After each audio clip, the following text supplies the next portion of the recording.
Hello friends, আজকে আমার মেয়ে মাংস রান্না করেছে। তো দেখো সবাই কেমন করে ও রান্নাটা করলো। মশলাটা করে নিল, তারপরে কড়াই তেল দিয়ে এবার আলুটা দেবে।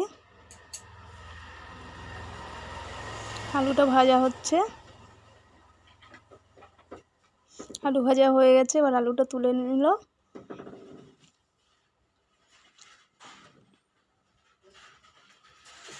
এবারে ওর মধ্যে জিরে, তেজপাতা, শুকনো লঙ্কা, গোটা গরম মশলা সব দিয়ে দিল।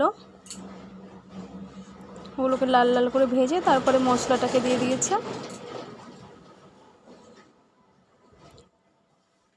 তারপরে নুন, হলুদ পরিমাণ মতো সব কিছু দিল। একটু লঙ্কার গুঁড়ো দিয়ে দিল কালারের জন্য। তারপরে মাংসটা ধোয়া ছিল ওটা দিয়ে দিয়েছে।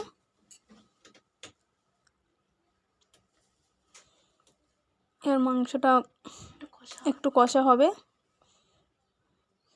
কষা হওয়ার পর ওটাকে জল দিয়ে দিল, দিয়ে একটু চাপা দিয়ে দিল।